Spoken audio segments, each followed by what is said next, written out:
Hello, YouTube friends, and welcome back to I Am Not a Doctor, where I am not a medical professional, but I love sifting through the science so you don't have to. This video is pretty straightforward. You've been manipulated by marketing and health influencers to believe that you not only need fruit, but that it's a healthy option for meals and that you should have multiple servings of it a day. And look, there's nothing hotter than a tan girl in a bikini eating mangoes on a beach, right? But while this could be you, most likely you are grabbing a banana for breakfast as you're running out of the door to your office and calling it a well-rounded meal.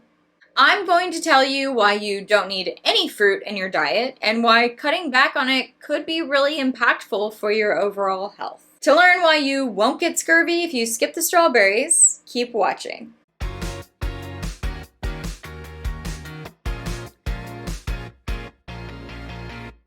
We would all love to think of fruit as the purest form of food. It grows on trees or bushes, you don't need to cook it, and you could see your ancestors walking around the jungle eating it. While it sounds very idealistic, the fruit that we have today is simply not the fruit our ancestors ate, and it wasn't available in the way that it is today. If someone said, "Do you want this bioengineered fruit salad?" your first response would probably be, "Ew, no." But what you don't realize is that's what's happening almost every time you eat a piece of fruit. It's been selectively bred to be sweeter, larger, and more appealing to our taste buds and eyes. The wild fruit our ancestors ate looked very different. Those fruits were smaller, much less sweet, and didn't grow in all climates. The natural sugars in fruit were limited by seasonal availability and variety. You have to remember that the companies that produce your fruit and make the seeds for other farmers to produce fruit have made it addictive. Everything is a business, and they want you to buy a lot of it and for it to last as long as possible. A 2019 study published in Frontiers in Plant Science found that selective breeding has consistently increased sugar content in fruit varieties while also reducing some essential phytonutrients. So that fruit bowl isn't the same natural snack we think it is. It's the result of generations of tweaking to make it taste like dessert. Another problem is what's sprayed on the fruit. To keep fruit looking fresh and appealing for long periods, commercial farmers often rely on pesticides, fungicides, and waxes. These substances don't just disappear when we take a bite. Most of us know apples are covered in wax, but did you know that oranges can be sprayed with something called citrus red too, a dye that colors the outside of the oranges to make consumers more likely to buy them? This food dye is a known carcinogen and is banned in other countries outside of the US. Again, everything you purchase is part of a business, and that business, especially if it's a large food company, may not have the health of their consumers at the forefront of their mind. The Environmental Working Group has consistently reported that many fruits top the list for pesticide residues, even after washing. Strawberries, apples, and grapes are known for being heavily treated with chemicals. We are talking about compounds like thiabendazole, a fungicide that's commonly found on fruit and has been shown to affect hormone levels. High pesticide consumption from fruits and vegetables correlated with lower fertility rates in women, and this is a problem we see sweeping our nation. And it's not just on your conventional fruit. Organic fruits have also been shown to have these fungicides and pesticides in their samples. While they may have less overall, any poison is more poison than your body needs to be consuming. One of the biggest arguments for eating fruit is that it's full of vitamins and fiber, which everyone is screaming from the rooftops that you need. And yes, fruit does contain some vitamins, but it's not the only or even the best source of these nutrients. You've probably heard of a little something called scurvy, and for some reason think that avoiding fruit is going to make you vitamin C deficient and that you'll end up down in Davy Jones' locker with all the other seafarers who had this issue. A quick note about sailors and their scurvy. A sailor's diet was primarily made up of hardtack,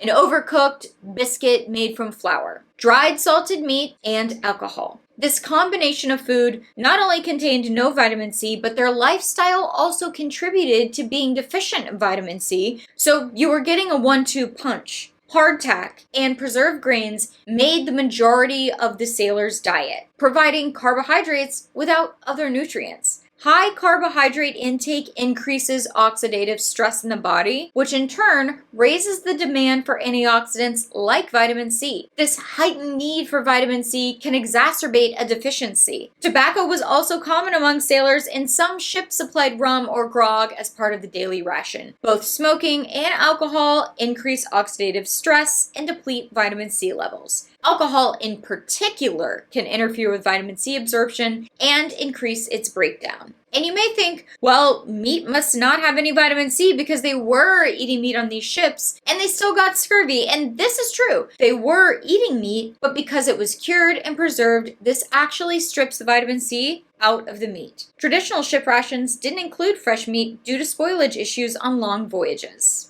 Fresh meat, especially organ meats like liver, do provide enough vitamin C to prevent scurvy, as evidenced by indigenous Arctic populations like the Inuit, who relied on fresh animal foods and did not suffer from scurvy. To stay out of the deficient range, you only need to get more than 10 milligrams per day of vitamin C, which is far less than the recommended daily supplemental dosage. Fruit does contain some other vitamins like folate, potassium, and a bit of magnesium, but you can find these nutrients in higher, more bioavailable quantities in animal products like eggs, fatty fish, and high-quality dairy. When you're consuming animal-based sources, your body can absorb these nutrients more effectively without the sugar hit that comes from fruit. Let's talk about the controversial F word, fiber. We've all heard that fiber is essential for digestion, right? But here's the twist. There's actually no biological requirement for fiber in the human body. Studies have shown that people on low fiber or even fiber-free diets can still have healthy digestion. In fact, for people with certain gut issues, cutting out fiber has even been shown to improve symptoms. The fiber in fruit can actually be irritating to your digestive tract, especially in large amounts. Remember, fiber is something that bulks your stool up with things your body can't process. That's why you have larger, more frequent bowel movements. It's not because you are cleaning some toxic waste out. It's because you're eating things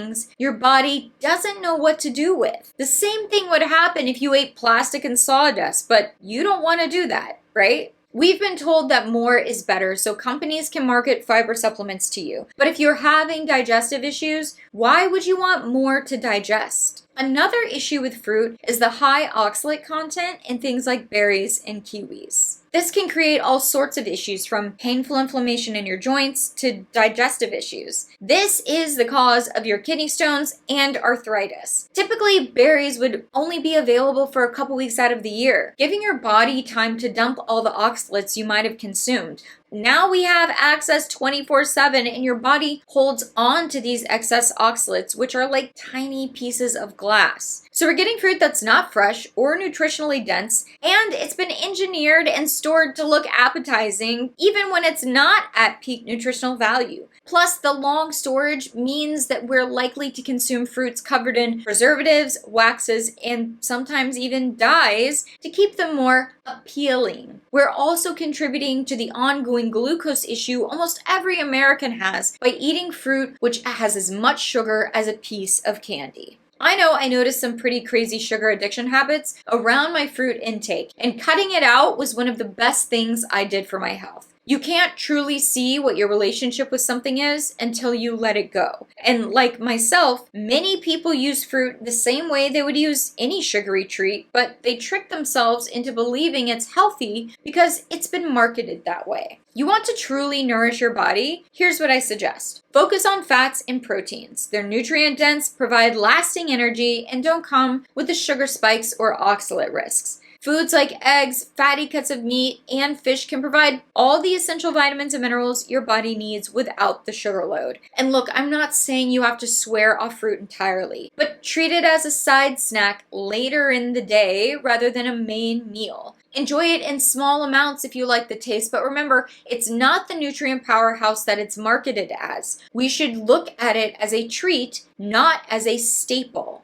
If you're feeling pressure to make fruit a huge part of your diet, consider this a friendly reminder. You don't need it. From high sugar content to the chemicals and compounds sprayed on it, fruit isn't necessarily the pure and healthy food that big food has painted it to be. Let me know in the comments, what's your relationship with fruit? Have you ever thought about cutting it out? What about scaling back? Thanks for watching, and if you want more of this counter health culture content, please hit the subscribe button and share this video with a friend. Remember, you are in control of your health. It just might take changing everything you thought you knew to get to where you want to be.